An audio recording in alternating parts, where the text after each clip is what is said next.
Good day mga kapaso.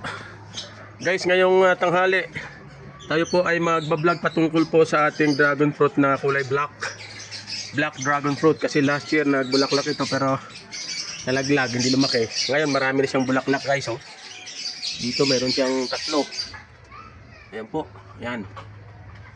Ang ganda ng bulaklak niya guys. Ito isang malaki na oh. Tingnan nyo. Kakaiba oh. Kakaiba yung bulaklak niya oh. Oh. Yan. Matangkad at saka kulay kulay black pati bulaklak niya oh.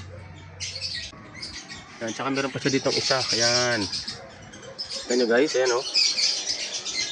Yan, ang kanyang bulaklak.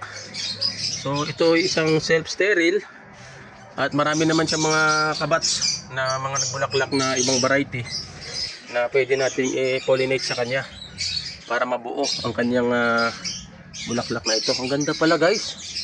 Yun oh. Alright.